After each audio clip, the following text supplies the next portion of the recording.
जय श्री राधे कृष्णा। आप सभी का स्वागत है आपके अपने YouTube चैनल भक्ति की बातों में। तो आज है शनिवार का दिन और शनिवार का दिन शनिदेव को समर्पित होता है। शनिदेव को ग्रहों का राजा कहा जाता है। भगवान भोलेनाथ ने इन्हें न्याय के देवता की उपाधि दी है। जो लोग शनिवार का व्रत करते हैं उनको पूजा के समय शनिवार व्रत कथा सुनना अति आवश्यक होता है। शनिदेव को बहुत जल्दी क्रोध आता है। इसी क्रोध की वजह से पिता सूर्य से इनकी नाराजगी बनी रहती है। इनके क्रोध से सभी बचने की कोशिश करते हैं, वरना व्यक्ति पर मुसीबतों का पहाड़ टूट पड़ता है। इसलिए इन्हें प्रसन्न करने के लिए शनिवार का व्रत रखा जाता है। व्यक्ति शनि दोष से बचने और उन्हें शांत रखने के लिए अनेक उपाय करते हैं। शनि कृपा से व्यक्ति को सुख और वैभव की प्राप्ति होती है। जो लोग शनिवार का व्रत करते हैं उनको पूजा के समय शनिवार व्रत की कथा का श्रवण करना चाहिए। सुनते हैं शनिदेव व्रत कथा। उससे पहले अगर आप मेरे चैनल पर नए आए हैं तो मेरे चैनल को सब्सक्राइब करके बेल आइकन को दबाना बिल्कुल भी मत भूलिएगा और कमेंट में जय श्री शनिदेव लिखना बिल्कुल भी मत भूले। तो सुनते हैं कथा।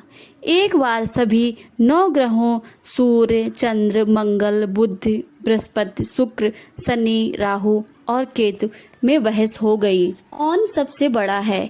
आपस में लड़ने के बाद सभी देवराज इंद्र के पास पहुंच गए। इंद्र असमंजस की स्थिति में निर्णय नहीं दे पाए, परंतु उन्होंने सभी ग्रहों को सुझाव दिया कि पृथ्वी पर राजा विक्रमादित्य ही इसका फैसला कर सकते हैं, क्योंकि वह बहुत ही न्यायप्रिय राजा हैं। सभी पृथ्वी पर राजा विक्रमादित्य के पास गए और अपने आने का कारण बताया। राजा उनकी समस्या को सुनकर बहुत परेशान हो गए। उनका चिंतित होना लाजमी था, क्योंकि जिसको भी किसी से छोटा बताया तो वह गुस्सा कर जाएगा। राजा ने काफी सोच से विचार के बाद उन्हें एक उपाय सूझा। उन्होंने स्वर्ण, रजत, कांस्य, पीतल, सीसा, रांगा, जस्ता, अभ्रक और लोहा से 9 सिंहासन का निर्माण कराया।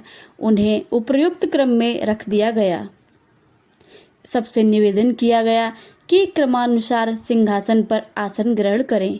शर्त रखी गई कि जो सबसे अंतिम में सिंहासन पर आसन ग्रहण करेगा वही सबसे छोटा माना जाएगा, जिसकी वजह से शनिदेव सबसे बाद में आसन प्राप्त कर सकें और सबसे छोटे कहलाएं।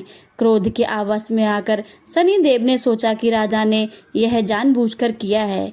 कुपित होकर राजा से कहा कि राजा, तू मुझे नहीं जानता। सूर्य एक राशि में 1 महीना, चंद्रमा 2.25 महीने 2 दिन, मंगल 1.5 महीना, बृहस्पति 13 महीने, बुध और शुक्र 1-1 महीने विचरण करते हैं, लेकिन 2.5 से 7.5 साल तक रहता हूँ। मैंने बड़े बड़े का विनाश किया है। श्री राम की 7.5 आने पर उन्हें जंगल जंगल भटकाना पड़ा और रावण के आने पर लंका की बंदरों की सेना से परास्त होना पड़ा। क्रोधित शनिदेव ने राजा से कहा कि अब आपको सावधान रहने की जरूरत है। इतना कहकर शनिदेव कुपित अवस्था में वहां से चले गए। समय सुधरता गया और काल चक्र का पहिया घूमते हुए राजा की 7.5 ही आ गई। तब शनिदेव घोड़ों का सौदागर बनकर राजा के राज्य में गए। उनके साथ अच्छे नस्ल के बहुत सारे घोड़े थे। जब राजा के सौदागर को घोड़े का पता चला तो अश्वपाल को अच्छे घोड़े खरीदने के लिए भेजा। अश्वपाल ने कई अच्छे घोड़े खरीदे। इसके अलावा सौदागर ने उपहार स्वरूप एक सर्वोत्तम नस्ल के घोड़े को राजा की सवारी हेतु दिया। राजा विक्रमादित्य जैसे ही उस घोड़े पर बैठे वह सरपट वन की ओर भागने लगा। जंगल के अंदर पहुंच गया और गायब हो गया। भूखा प्यास की स्थिति में राजा जंगल में भटकते रहे। अचानक उन्हें एक ग्वाला दिखाई दिया, जिसने राजा की प्यास बुझाई। राजा ने प्रसन्नता में उन्हें अपनी अंगूठी देकर नगर की तरफ चले गए। वहां एक सेठ की दुकान पर पहुंचकर उन्होंने जल पिया और अपना नाम बीका बताया। भाग्यवश उस दिन सेठ की खूब आमदनी हुई। सेठ खुश होकर उन्हें अपने साथ घर ले गया। सेठ के घर में खूंटी पर एक हार टंगा था, जिसको खूंटी निगल कर रही थी और कुछ ही देर में हार पूरी तरह से गायब हो गया। सेठ वापस आया तो हार गायब था उसे लगा कि बीका ने ही उसे चुराया है। सेठ ने बीका को कोतवाली में पकड़कर दे दिया और दंड स्वरूप राजा उसे चोर समझकर हाथ पैर कटवा दिए। अपंग अवस्था में उसे नगर के बाहर फेंक दिया गया। तभी वहां से एक तेली निकल रहा था, जिसको बीका पर दया आ गई। उसने बीका को अपनी गाड़ी में बैठा लिया। बीका अपनी जीभ से बैलों को हाँकने लगा।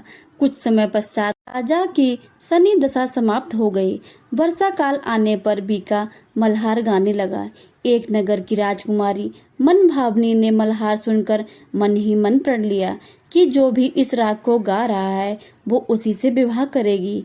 उन्होंने दासियों को खोजने के लिए भेजा, परंतु वापस आकर उन सभी ने बताया कि वह एक अपंग आदमी है। राजकुमारी यह जानकर भी नहीं मानी और अगले दिन ही वह अनशन पर बैठ गई। जब लाख समझाने पर राजकुमारी नहीं मानी, तब राजा ने उस तेली को बुलवाया और बीका से विवाह की तैयारी करने के लिए कह गया। बीका से राजकुमारी का विवाह हो गया। एक दिन बीका के स्वप्न में शनिदेव ने आकर कहा कि देखा राजा, तुमने मुझे छोटा बताकर कितना दुख झेला। राजा ने क्षमा मांगते हुए हाथ जोड़कर कहा कि हे शनिदेव, जैसा दुख मुझे दिया है किसी और को ऐसा दुख मत देना। शनिदेव इस विनती को मान गए और कहा कि मेरे व्रत और कथा से तुम्हारे सारे कष्ट दूर हो जाएंगे। जो नित्य मेरा ध्यान करेगा और चींटियों को आटा डालेगा, उसकी सारी मनोकामना पूर्ण हो जाएगी। शनिदेव ने राजा को हाथ पैर वापस दे दिए। दूसरे दिन जब सुबह राजकुमारी की आंखें खुली तो वह आश्चर्यचकित हो गई। बीका ने मन भावनी को बताया कि वह उज्जैन का राजा विक्रमादित्य है। मन भावनी खुशी से फूले नहीं समा रही थी। राजा और नगरवासी सभी अत्यंत प्रसन्न हुए। सेठ ने जब यह सुना तो वह पैरों की पर गिरकर क्षमा मांगने लगा। राजा ने कहा, यह सब शनिदेव की कोप का प्रभाव है और इससे किसी को कोई दोष नहीं है। सेठ ने निवेदन करते हुए कहा कि मुझे शांति तभी मिलेगी जब आप अब मेरे घर चलकर भोजन करेंगे। सेठ ने कई प्रकार के व्यंजनों से राजा का सत्कार किया। जब राजा भोजन कर रहे थे तभी जो खूंटी पर हार निकल गई थी वह उसी पर उगल रही थी। सेठ ने अनेक मोहरे देकर राजा को धन्यवाद दिया और अपनी कन्या श्री कंवरी से पाणी ग्रहण का निवेदन किया। राजा ने सहर्ष स्वीकार कर लिया। राजा अपने दोनों रानियां मन भावनी और श्री कंवरी को लेकर उज्जैन नगर लौट आए। सारे नगर में दीपमाला और खुशी मनाएगी। राजा ने घोषणा करते हुए कहा कि मैंने शनिदेव को सबसे छोटा बताया था, लेकिन असल में वह सर्वोपरि है। तब से सारे राज्य में शनिदेव की पूजा और कथा नियमित होने लगी। सारी प्रजा की बीच खुशी और आनंद का वातावरण बन गया। शनिदेव के व्रत की जो कथा सुनता है या पढ़ता है उसके सारे कष्ट दूर हो जाते हैं। शनिदेव की महिमा को पाने के लिए हर शनिवार को तेल का दीपक जलाएं। दीपक में थोड़े से काले तिल तथा शनिदेव को प्रसन्न करने के लिए शनिदेव की मूर्ति के प्रत्यक्ष दर्शन करने चाहिए। शनिवार के दिन सरसों का तेल चढ़ाना चाहिए तथा तेल चढ़ाते समय यह ध्यान रखना चाहिए कि तेल शनिदेव के पैर में चढ़ाए। काले वस्त्रों और लोहे का दान करना चाहिए। उस दिन किसी को सताना नहीं चाहिए। बुजुर्गों का सम्मान करना चाहिए। ऐसा करने से शनिदेव धीरे धीरे प्रसन्न हो जाते हैं और शनिदेव की दशाएं समाप्त होने लगती हैं। शनि ऐसा ग्रह है कि बड़ों का अपमान करने पर अपनी उल्टी दिशा दिखाता है।